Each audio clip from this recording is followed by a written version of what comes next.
Agatha கிறிஸ்டியின் Roger ஆக்ராய்ட் கொல்லப்பட்டார். அத்தியாயம் 19.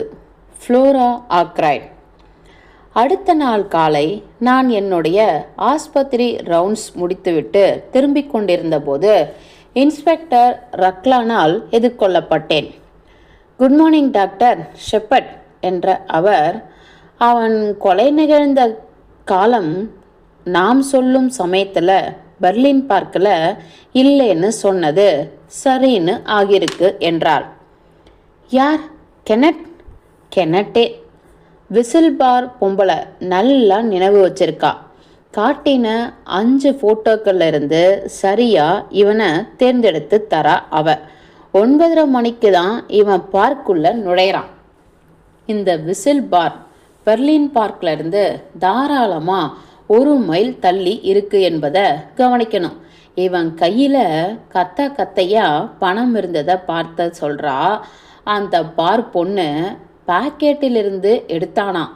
அத்தனையும் காலில் நழுவுற மாதிரி என்னவோ ஒரு ஷூவை போட்டுக்கிட்டு பிளாட்பாத்திரம் மாதிரி இருக்கிற இவங்கிட்ட இத்தனை பணமானு வியந்திருக்கா அவ. இப்படிதான் அந்த 40 பவுண்டும் போயிருக்கு. ரைட். பெர்லின் பார்க்குக்கு ஏன் போனான்னு சொல்ல இன்னும் அந்த ஆளு மறுக்கிறானா? முத்து சிப்பி தான் திறக்கலையே. இன்னைக்கு காலையில் கூட ஹேஸுக்கு ஃபோன் பண்ணி நிலைமையை கேட்டேன். அன்னைக்கு ராத்திரி அந்த ஆள் எதுக்காக ஆக்ராயரோடைய வீட்டுக்கு போனான் என்னும் காரணம் தனக்கு தெரியுங்கிறாரு ஹெர்குல் பாயிரோ. நான் சொன்னேன். அப்படியா சொன்னாரு என ஆர்வம் பொங்க கதறினார் இன்ஸ்பெக்டர். எஸ், அவன் கென்ட்டில் பிறந்ததால தான் அவன் அங்கே போனான்னு காரணம் சொல்கிறாரு. என்னால் விளங்கி கொள்ள இயலாத ஒன்றை அடுத்தவரிடம் செலுத்தி அவரை இன்னும் குழப்பி விட்டதில் நான் பூரண திருப்தி அடைந்தேன். ஒரு மண்ணும் புரியாதவராய் ஓரிரு நிமிடங்கள் வரை என்னை முறைத்தபடி இருந்தார் ரக்லான். பிறகு ஒரு இறுக்கம் அவருடைய எரிச்சலான முகத்தில் படர அர்த்த புஷ்டியோடு அவருடைய முன்னெற்றியை தட்டி கொண்டார். பைத்தியமாக்கறாரு என்று விட்டார் முடிவாய். இப்படிதான் இருக்கணும்னு எனக்கு கொஞ்ச காலமா நினைப்பு உண்டு. பாவம் கிழம். அதனால எல்லாத்தையும் விட்டுட்டு இப்படி தனியா வந்து ஒண்டிக்கிட்டு இருக்கிறார். குடும்பத்தால ஏற்பட்டிருக்கும் வாய்ப்பு இருக்கு. அவரோட சகோதரன் மகன் ஒருத்தன் இவருக்கு தலைவலியா இருந்தான். அவனாலேயே பாவம், ரொம்ப பாவம். அப்படியெல்லாம் கூட அவருக்கு உறவு இருக்கா? ஆச்சரியம் தாழாமல் கேட்டேன். சொல்லல அவரு. இதெல்லாம் வெளியே விட மாட்டாரே. இதெல்லாம் உங்களுக்கு யார் சொன்னது? மறுபடியும் ஒரு இறுக்கம் அவருடைய முகத்தில் குடிகொண்டது. உங்க சகோதரி மிஸ் ஷெப்பர்ட், அவங்க தான் இந்த எல்லா கதையும் சொன்னது. ரியலி? கரோலின் ஒரு ஆச்சரியமானவளே. ஒவ்வொருவரின் குடும்ப ரகசியத்தின் கடைசி சொட்டு வரை தெரிந்துவிடும் வரை அவள் ஓய்வதில்லை. துர்திருஷ்டவசமாக அப்படி தெரிந்து கொள்பவரை அவள் வரையிலும் மட்டுமே பொத்தி வைத்து கொண்டு விட வேண்டும் என்று அவளுக்கு போதித்து விளங்க வைப்பதில் நான் தோற்றே போயுள்ளேன். உள்ளே ஏறுங்க இன்ஸ்பெக்டர் என்றேன் நான்.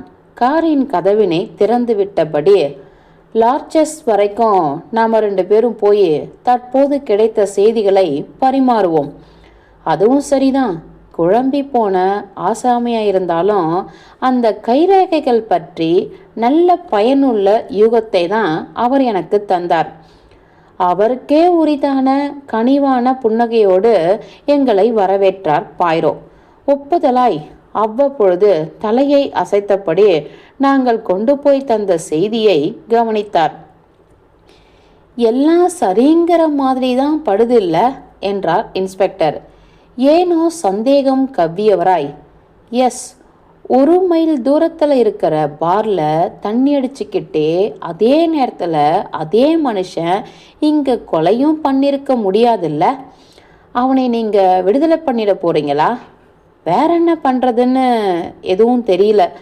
தப்பான நோக்கத்தில் அவன் பணம் வாங்கியிருக்கான்னு சொல்லி அவனை பிடிச்சு வச்சுக்கிட்டே இருக்க நமக்கு பவர் கிடையாது. அதை நம்மால் நிரூபிக்கவும் முடியாது. இதையும் ஞாபகத்தில் வச்சுக்கணும். இன்ஸ்பெக்டர் ஒரு தீக்குச்சியை தூக்கி ஒழுங்கற்ற விதத்தில் கணப்பு நோக்கி சுண்டிவிட்டார். அதை எடுத்த பைரோ அப்படிப்பட்டவற்றை போட என வடிவமைக்கப்பட்டிருந்த முறத்தில் அதனை கொண்டு போய் போட்டார். அவருடைய இந்த இயக்கம் முழுக்க முழுக்க இயந்திரத்தனமாய் நடந்தது. அவருடைய சிந்தனை முழுவதும் வேறு ஏதோ ஒன்றில் முழுக்க வேறுபட்ட ஏதோ ஒன்றில் சஞ்சரித்து கொண்டிருப்பதை என்னால் பார்க்க முடிந்தது. நான் நீங்களா இருந்தா என இறுதியாய் தொடங்கிய பைரோ இப்போதைக்கு அந்த கென்ட் மனுஷனை நான் விடுதலை பண்ண விட மாட்டேன் என்றார். என்ன சொல்றீங்க? என்ன சொன்னேனோ அதை. இப்போதைக்கு அவனை நான் விடுதலை பண்ண மாட்டேன். அந்த கொலையோட இவனோட கைவரிசை ஏதாவது இருக்குன்னு நீங்க நினைக்கல, அப்படித்தானே? அப்படிதான்னு சொல்லலாம். ஆனால் இந்த விஷயத்தில் ஒருத்தர் இப்போதைக்கு எதையும் நிச்சயப்படுத்தி சொல்லிட முடியாது. ஆனால் இப்போதானே அவன் எங்கே இருந்தான் என்னும் விஷயத்த நான் விவரமாக... பைரோ எதிர்ப்பு தெரிவித்து கையை உயர்த்தினார். நண்பா, நான் கேட்டேன். நான் செவிடு கிடையாது, பைத்தியக்காரனும் கிடையாது. இதுக்கு கடவுளுக்கு நன்றி. ஆனால் கவனிங்க, நீங்கள் இந்த விஷயத்தை தப்பான ஒரு பிரதேசத்தில் நின்றுக்கிட்டு பார்க்குறீங்க. பைரோவை மிகவும் காரமாய் முறைத்தார் இன்ஸ்பெக்டர். எதை வச்சு இப்படி குறை சொல்கிறீங்கன்னு எனக்கு விளங்கலை. லுக் ஹியர், மிஸ்டர் ரோஜர் ஆக்ராய்டு 9:45 உயிரோடு தான் இருந்தார் என்பது நமக்கு தெரியும். நீங்கள் இதை ஏற்றுக்கிறீங்க இல்லையா?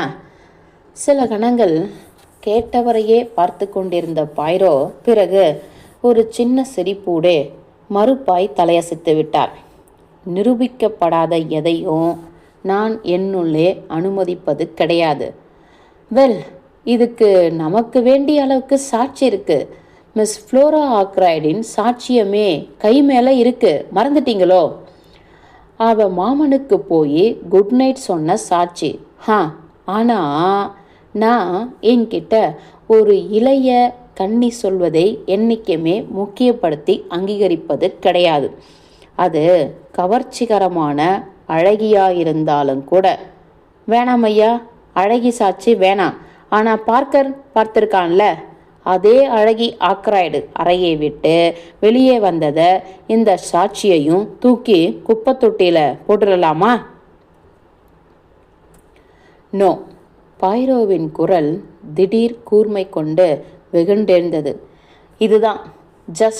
இதுதான் அவன் பார்க்காதது. இதை நான் அன்னைக்கு நடத்தி பார்த்த சின்ன பரிசோதனை மூலம் திருப்திகரமாக விளக்கிட்டேன். உங்களுக்கு நினைவிருக்கணுமே டாக்டர், பார்க்கர் அவளை கதவுக்கு வெளியே பார்த்துருக்கான். அவள் கையை கதவுல வச்சிருந்த நிலையில, மேடம் ரூமுக்குள்ளேருந்து வெளியே வரும் நிலையில அவன் பார்க்கல. அப்படின்னா அவங்க வேற எங்கிருந்து அங்கே போயிருப்பாங்க? அதாவது கதவுக்கு பக்கத்தில் படிக்கட்டிலிருந்து. படிக்கட்டு, இது என்னோட சின்ன யுகம். எஸ், ஆனால் அந்த படிக்கட்டுகள் மிஸ்டர் ரோஜர் ரூமுக்குத்தானே நேராக போகுது? சர்வ நிச்சயமா. இத்தனைக்கு பிறகும் இன்ஸ்பெக்டர் அழகாய் முடித்து கொண்டு தான் இருந்தார். என்ன நினைக்கிறீங்க நீங்கள்? ஃப்ளோரா அவங்களோட அங்கிள் பெட்ரூம் வரைக்கும் போயிருந்தாங்கன்னா சொல்ல வரீங்க? வெல், இருந்தால் தான் என்ன? அதுக்காக ஏன் அவங்க பொய் சொல்லணும்? ஜஸ்ட் அதே தான் இப்போதைய கேள்வி. இதுக்கான பதில், அவங்க அங்கே என்னத்தை பண்ணிக்கிட்டு இருந்தாங்க என்பதை பொறுத்து இருக்கு இல்லையா? அந்த தொகை, அதை சொல்ல வரீங்களா? ஹோ, தொலைஞ்சர் 40 பவுண்டு பணத்தை அந்த பொண்ணு தான் எடுத்தான்னு சொல்ல வரீங்களா? நான் எதையும் சொல்ல வரலை என்றார் பைரோ. ஆனால் ஒரு விஷயத்தை உங்களுக்கு நான் மறுபடியும் நினைவுபடுத்த போகிறேன்.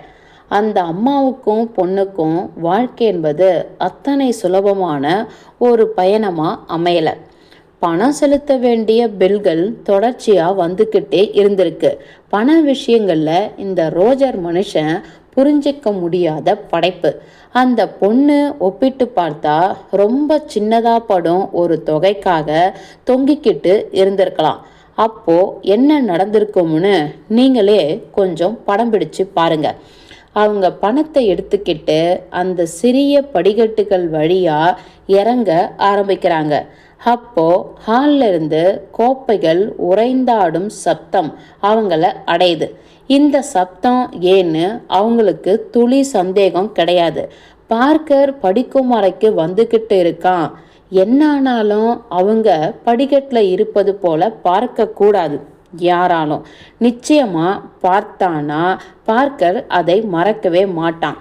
வித்தியாசமா வேற நினைச்சு தொலைப்பான். காசு தொலைஞ்சி போன செய்தி வர வெளியே வந்தா படியிறங்கி இந்த பொண்ணு வந்துக்கிட்டு இருந்தது சட்டுன்னு உடனடியா பார்க்குக்கு நினைவுக்கு வந்துடும். பார்க்கர் கீழே கதவுக்கு அருகில் வரும்போது மேலே படிக்கும் அறை கதவு வரை போய் சேர்ந்து விடுவதற்கு மிஸ் ஃப்ளோராவுக்கு அவகாசம் கிடைக்கிது. அங்கே போய் கதவு பிடியில கையை வச்சுக்கிட்டு நின்னுக்கலாம். அவங்க மண்டையில் எது முதல்ல வந்ததோ அதை சொல்லிடுறாங்க. அன்னைக்கு சாயங்காலம் மிஸ்டர் ரோஜர் கிட்ட இருந்து கட்டளை. இதுக்கப்புறம் அவங்களோட ரூமை நோக்கி மேலே போயிடுறாங்க. சரி ஆன பிறகு விடாமல் பிடித்து கொண்டிருந்த இன்ஸ்பெக்டர் உண்மையை பேசிவிட வேண்டியதன் அதி முக்கியத்துவத்தை அவங்க உணர்ந்திருக்கணும் இல்லையா? ஏன் அப்படி நடக்கலை என்றார். பிறகு என்ற பாய்ரோ ஃப்ளோராவின் நிலைமை கொஞ்சம் தர்ம சங்கடம் நிறைஞ்சதா ஆகிடுது. போலீஸ் வந்திருக்கு, என்னவோ திருட்டு நடந்திருக்கு, இந்த அளவு மட்டும்தான் அவங்க கிட்ட முதல்ல சொல்லப்படுது. நேச்சுரலி திருட்டு போன பணம் பற்றி கண்டுபிடிச்சாச்சு என்னும் ஒரு முடிவுக்கு குற்றமுள்ள அவங்க தானாகவே ஒரு முடிவுக்கு வந்துடுறாங்க. அவங்களோட ஒரு எண்ணம் சொன்ன கதையை விடாமல் பிடிச்சிக்கணும் என்பது. அப்புறம் அவங்களோட அங்கிளே கொல்லப்பட்டுள்ளார் என்பது தெரிஞ்சதும் விதிர்விதித்து போயிடுறாங்க. இப்போ ஒரே வழிதான் அவங்களுக்கு. ஒன்று சொன்ன கதையை பிடிச்சிக்கிட்டு அப்படியே தொங்கு, அப்படி இல்லைன்னா அத்தனை உண்மையும் சொல்லிடு. ஒரு அழகிய வசீகர இளைய கன்னி தன்னை மற்றவர்கள் திருடின்னு பார்ப்பதை ஏற்றுக்க மாட்டா ஃப்ரெண்ட்ஸ். ரக்லான் தனது கை முஷ்டியை ஆக்ரோஷமாய் ஒரு பேரிடியாக மேஜையின் மீது இறக்கினார். இதை நான் நம்ப மாட்டேன் என்றார். இதுல எந்தவித நம்பகத்தன்மையும் கிடையாது. ஆமாம், இது உங்களுக்கு முதல்ல இருந்தே தெரியுமா? இப்படியும் ஒரு சாத்தியக்கூறு இருக்கு என்பது என் மனசுல ஆரம்பத்திலிருந்தே இருக்கு, ஏற்றுக்கொண்டார் பாய்ரோ. மேடம் ஃப்ளோரா நம்ம கிட்ட இருந்து எதையோ மறைச்சி வைக்கிறார் என்பதில் எனக்கு ரெண்டாவது கருத்து கிடையாது. என்னை நானே திருப்திப்படுத்திக்க நான் சொன்ன அந்த சின்ன பரிசோதனையை பண்ணி பார்த்தேன். டாக்டர் ஷெப்பர்ட்டும் அதில் என் கூட இருந்தார். அது பார்க்கறதுக்கான டெஸ்ட்டுன்னு தான் என்கிட்ட சொன்னீங்க. கசப்பாய் சுட்டி காட்டினேன் நான்.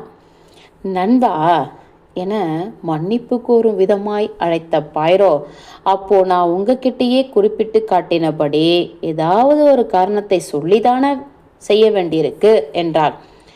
இன்ஸ்பெக்டர் எழுந்து கொண்டார்.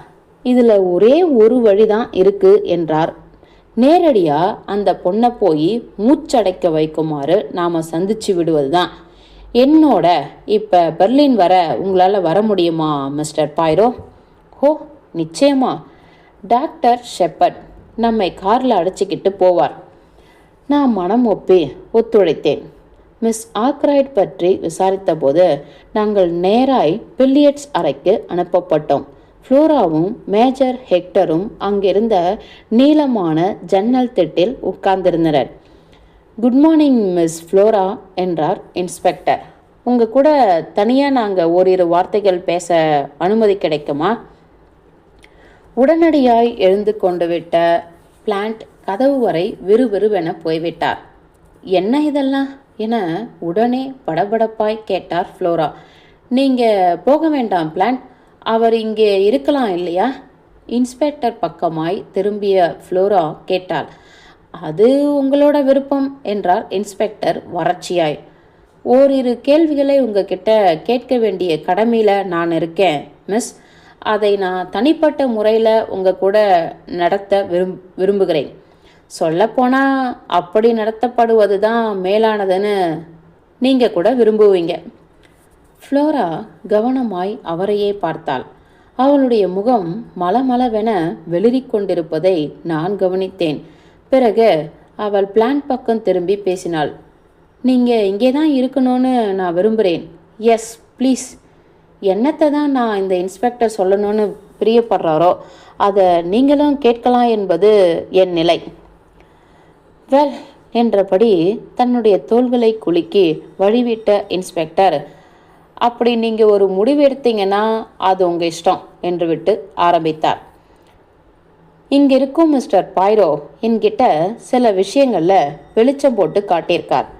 அது இதுதான். கடந்த வெள்ளிக்கிழமையன்று நீங்கள் மிஸ்டர் ஆக்ராயருடைய படிக்கும் அறைக்கு போகவே இல்லை. இதனால் நீங்கள் மிஸ்டர் ரோஜர் ஆக்ராய்டை பார்க்கவே இல்லை என்பதும், குட் நைட் அது இதெல்லாம் சொல்லவே இல்லை என்பதும் தானாக விளங்கிடுது. ஆனால் அவரோட ஹால் கதவை தாண்டி பார்க்கர் உங்கள் அங்கிள் பகுதிக்கு நுழையும் அந்த கணத்தில் படிக்கும் அறையிலிருந்து கீழ் நோக்கி நீளும் சின்ன படிக்கட்டில் எதுலேயோ தான் நீங்கள் இருந்திருக்கணும் என்பது அவரோட யுகம். ஃப்ளோராவின் அகன்ற கண்கள் இப்பொழுது பாய்ரோ பக்கம் இடமாறின. அவர் இவை அனைத்தையும் தான் ஏற்றுக்கொள்வது போல ஆமோதிப்பாய் தலையசைத்தார். மேடம், அன்னைக்கு நாம் அத்தனை பேரும் டேபிளை சுற்றி உட்கார்ந்த போது என்கிட்ட நீங்கள் வெளிப்படையாக இருந்து விடுவது தான் நல்லதுன்னு நான் உங்களை கட்டாயப்படுத்தினேன். துப்பறியும் பாய்ரோ கிட்ட ஒருத்தன் சொல்லாமல் விட்டுவிடும் எதனையும் அவர் கண்டுபிடிக்காம விடமாட்டாருன்னு கோடிட்டு காட்டினேன். நடந்ததா இல்லையா? சரி விடுங்க. இப்போவும் கூட விஷயத்தை நான் உங்களுக்கு மிக சுலபமாக ஆக்கித்தரேன். நீங்கள் அந்த பணத்தை எடுத்தீங்க, உண்டா இல்லையா? பணமா? பிளான்ட் கராராய் அதிர்ந்தார். குறைந்தபட்சம் ஒரு நிமிடம் வரை நீடித்த அமைதி அங்கு நிலவியது. பிறகு தன்னைத்தானே கட்டி இழுத்து நிலையான ஃப்ளோரா பேசினாள். மிஸ்டர் பாய்ரோ தான் சரி. அந்த பணத்தை நான் எடுத்தேன். நான் திருடினேன். நான் ஒரு திருடி. எஸ், சாதாரண அருவருப்பான கீழ்த்தரமான திருடி. இப்போ அது உங்களுக்கு தெரியும். இப்படி அது உங்களுக்கு தெரிஞ்சிடுச்சு என்பதால் நான் அத்தனையை மகிழ்கிறேன். எஸ், கடந்த சில தினங்கள் ஒவ்வொன்றும் எனக்கு ஒரு தீக்கணா மாதிரி இருக்கு. இப்பொழுது சட்டென்று நிமிர்ந்து உட்கார்ந்து கொண்டவள் அவளுடைய முகத்தை அவளது இரு உள்ளங்கைக்குள் புதைத்து கொண்டு விட்டாள். அடைக்கப்பட்ட விதமாய் அவள் விரல் இடுக்குகளின் வழியே பேசினாள். நான் இங்கே வந்து விழுந்த தினத்திலிருந்து என் வாழ்க்கை எப்படி ஓடிக்கிட்டு இருக்கு என்பது இங்கிருக்கும் உங்களால் ஒருத்தருக்கும் தெரியாது. தேவை நிறைய, அதுக்காக ஏங்க வேண்டியது, அதை அடைய பொய், ஏமாற்றுவது, எப்படியோ வாங்கி விடுவது, அப்புறமா பில் வந்து மிரட்டுவது, எப்படியாவது பணத்தை தந்துடுறேன்னு அவனுங்க கிட்ட சொல்லிட்டு அவனுங்க தலை மறைஞ்சதும் கையை பிசைஞ்சிக்கிட்டு முழிப்பது. ஹோ, அதையெல்லாம் நினைக்கும்போது அப்படி ஒரு பிச்சைக்காரியாக இருந்த என்னை நானே வெறுக்கிறேன். இதுதான் எங்கள் 2 பேரையும் ஒன்று சேர்த்து இறுக்கி போட்டது. நான், ரால்ஃப், நாங்கள் 2 பேருமே பலகீனமானவங்க பணத்தில். நான் அவரை புரிஞ்சுக்கிட்டேன், வருத்தப்பட்டேன். ஏன்னா நானும் அதே குடையின் கீழ் தான் அனுபவிச்சுக்கிட்டு இருக்கேன். சொந்த காலில் நிற்கும் அளவுக்கு தைரியமோ பலமோ கிடையாது எங்கள் 2 பேருக்குமே. நாங்கள் சத்தற்று இருந்தோம். தாழ முடியாத ஏழ்மை, வெறுப்பு. இப்போ பிளான்ட்டை நிமிர்ந்து பார்த்த அவள் பிறகு அவளுடைய காலை பலமாக தரையில் போட்டு எத்தினாள். என்னை ஏன் அப்படி ஒரு ஜந்துவை பார்ப்பது மாதிரி பார்க்குறீங்க? ஏதோ உங்களால் நம்பவே முடியாத மாதிரி. நான் ஒரு திருடியா இருந்திருக்கலாம், ஆனால் நான் இப்போ முழுக்க முழுக்க என் சுயமா ஆகியிருப்பவ. நான் மேற்கொண்டு இப்போ எந்த பொய்யும் பேசலை. நீங்கள் மனசில் கற்பனை பண்ணி எதிர்பார்த்துக்கிட்டு இருக்கிற ஒரு பொண்ணா இனிமேலும் என்னை நான் காட்டிக்க விரும்பலை. இளைய வெகுளியான பாவம் போன்ற சிம்பிளியான ஒன்றும் தெரியாத பாப்பா போல நான் காட்டிக்க விரும்பலை. எஸ், ஒருவேளை இதனால் இனிமே நீங்கள் என்ன சந்திக்கவே விரும்பலைன்னு ஒரு முடிவை கையில் எடுத்துக்கிட்டா கூட எனக்கு ஒன்றும் கவலை கிடையாது. இப்படியெல்லாம் மறைச்சி வச்சிருக்கேன்னு என்று என்னை நானே நொந்துக்காத நொடி கிடையாது. ஆனால் இதை நான் வெளியே சொல்வதால் ரால்ஃபோட நிலைமையில மேம்பாடு கிடைக்கும்னு ஆகியிருந்தா நிச்சயமாக அந்த கணமே நான் போட்டு உடைச்சிருப்பேன். இதையும் நீங்கள் நல்லா புரிஞ்சுக்கணும். ஆனால் அப்படி அவனுக்கு சாதகமாக இது மாறும்னு எனக்கு புலப்படவே இல்லை. சொல்லப்போனால் அவனுக்கு எதிராக இது இன்னும் இறுக்கமான சூழ்நிலையை தான் உருவாக்கும்னே நினச்சேன். என் பொய்யை கெட்டியாக பிடிச்சு வச்சுக்கிட்டு அவனுக்கு நான் துரோகம் பண்ணலை. ரால்ஃப் என்றார் பிளான்ட். ஐ சி, ரால்ஃப் என்றார் மறுபடியும். ஹோ, எப்பவுமே அது ரால்ஃப் தானா? உங்களுக்கு விளங்கலை என்றால் ஃப்ளோரா நம்பிக்கை இழந்து. எப்பவுமே உங்களால் விளங்கிக்க முடியாது சொன்ன அவள் மேஜரை விட்டுவிட்டு இன்ஸ்பெக்டர் பக்கமாய் திரும்பிக் கொண்டு விட்டாள். நான் எல்லாத்தையும் ஒத்துக்கிறேன். பணத்துக்கான இக்கட்டின் உச்சியில் நான் இருந்தேன் என்பது சம்பந்தப்பட்ட எல்லாத்தையும் நான் ஒத்துக்கிறேன். டின்னர் டேபிளில் இருந்து அவர் கிளம்பி போயிட்ட பிறகு அன்னைக்கு சாயந்தரம் நான் என் அங்கிளை பார்க்கவே இல்லை. அந்த பணத்தை பொறுத்த மட்டில் நீங்கள் என்ன கடமையை நிறைவேற்ற வேண்டுமோ அதை தயவு கூர்ந்து நிறைவேற்றிக்கலாம் என்றவள் அனைவருக்கும் பொதுவாய் அது இப்போதைய என் நிலைமையை விட நிச்சயமாக மோசமாக இருந்துவிட போவது இல்லை என்று ஜாடையாய் பேசினாள். திடுமென மறுபடியும் நொறுங்கி போன அவள் தலையை தனது தோளுக்குள் புதைத்தபடி அவளுடைய அறையை நோக்கி ஓடிவிட்டாள். வெல் என சுரத்தற்று உணர்ச்சியுமற்று தட்டையாய் சொன்ன இன்ஸ்பெக்டர், இவ்வளவுதானா எல்லாமோ என்றார். அடுத்து என்ன செய்வதென்றே விளங்காமல் தொலைந்து போனவராய் தோன்றினார் அவர். இன்ஸ்பெக்டர் ரக்லான் என சாந்தமாய் சொன்னபடி பிளான்ட் முன்னால் வந்தார். அந்த பணம் மிஸ்டர் ரோஜர் ஆக்ராய்டால் ஒரு ஸ்பெஷலான காரணத்துக்காக எனக்கு தரப்பட்டதாகும். இவதான் அதை எடுத்தான்னு ஃப்ளோரா சொல்கிறானா? அது கேப்டன் ரால்ஃபை பொத்தி காக்கும் ஒரு காரணத்துக்காக தானே தவிர வேறு கிடையாது.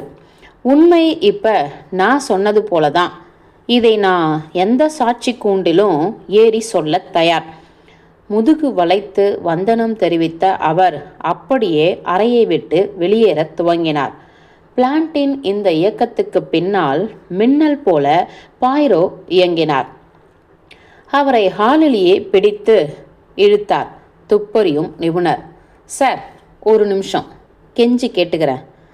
வெல், என்ன கதை? இதுதான் என்றார் துரிதமாய். நீங்கள் சொன்ன இந்த சின்ன கற்பனையெல்லாம் என்னை ஏமாத்திடாது. இதை நீங்கள் புரிஞ்சுக்கணும். அந்த பணத்தை கையாடியிருப்பது மிஸ் ஃப்ளோரா தான், சத்தியமா.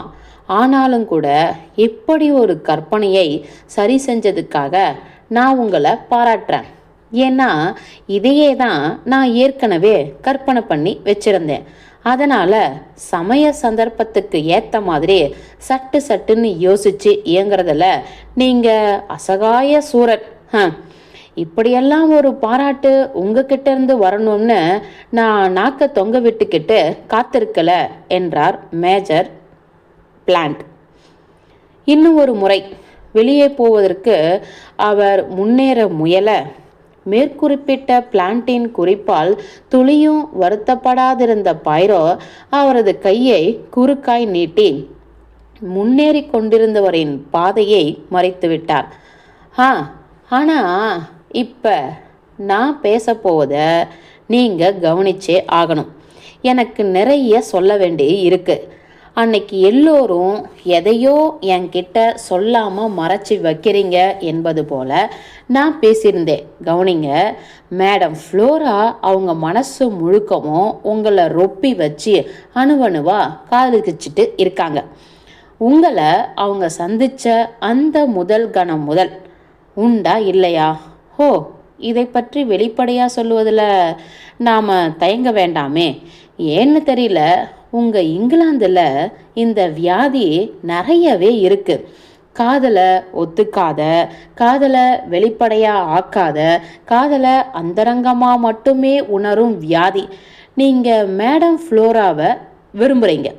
அதை நீங்கள் உலகின் ஏனைய அனைத்துக்கும் தெரியாமல் பொத்தி பொத்தி மறைச்சி வைக்கவே நினைக்கிறீங்க. அதுவும் நல்லதே, அப்படியே போகட்டும். ஆனால் பைரோவுடைய ஒரே ஒரு அறிவுரையை மட்டும் தட்டாமல் எடுத்துக்கங்க.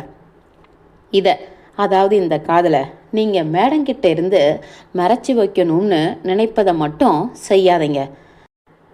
பைரோ பேசிக்கொண்டிருந்த காலம் நெடுக்கிலும் விதவிதமான இருப்பு கொள்ளாமைகளை பிளான்ட் வெளியிட்டபடி இருந்தாலும் அவருடைய கடைசி வார்த்தைகள் அப்படியே பிளான்ட்டை இறுக்கி பிடித்து நிறுத்தியது. நீங்கள் என்ன உணர்த்த வர்றீங்க? கூர்மையாய் கேட்டார் அவர். அவ கேப்டன் ரால்ஃப் பேடனை விரும்புவதா நினச்சிக்கிட்டு இருக்கீங்க. ஆனால் நான் ஹெர்குல் பைரோ சொல்கிறேன், அது அப்படி கிடையாது. மேடம் ஃப்ளோரா இளைய பேடனை ஏற்றுக்கிட்டாங்க. அவங்களோட அங்கிளை திருப்திப்படுத்த எவ்வித பிடிப்புமற்று போய்கொண்டிருந்த அவங்களுடைய வாழ்க்கையில் திருமணம் ஒன்று தான் வசதி வாய்ப்புகளை மீட்டு தரும்னு அவங்க முடிவாக நம்பினதுனால இந்த நிலைமை. ஒரு தப்பிப்பு, அவ்வளவே. மேடம் அவனை விரும்பினாங்க. 2 பேருக்குள்ளும் நல்ல ஒற்றுமையும் விட்டு கொடுத்தலும் கருணையும் தயையும் இருந்தன. ஆனால் காதல் நோ. கேப்டன் ரால்ஃப் பேடன் அல்ல, மேடம் ஃப்ளோரா காதலிப்பது. என்னத்தையா நீ பேசிக்கிட்டே போற? கேட்டார் பிளான்ட். நீங்கள் ஒரு குருடன் சார்.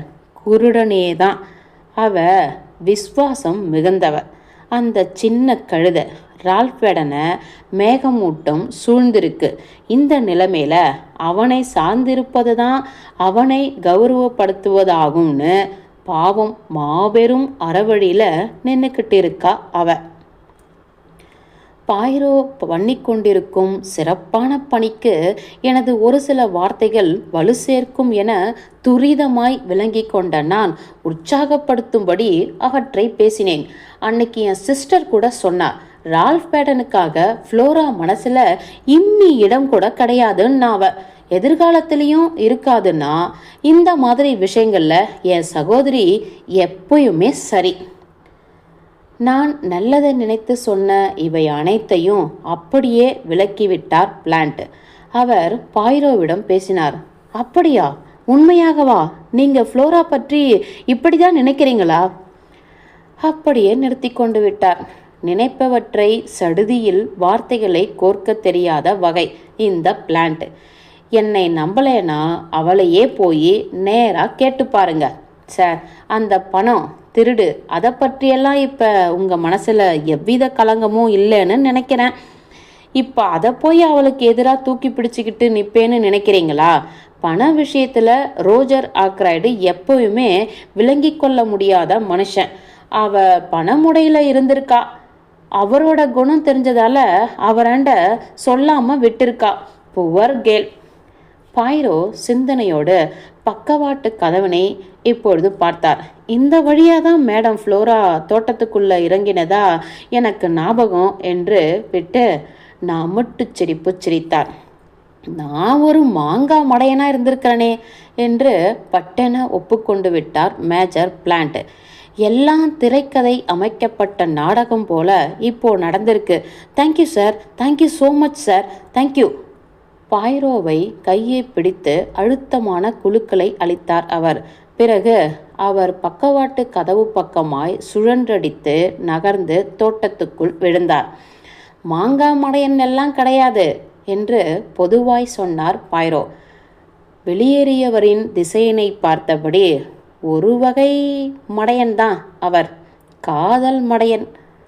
அத்தியாயம் 19 முடிந்தது.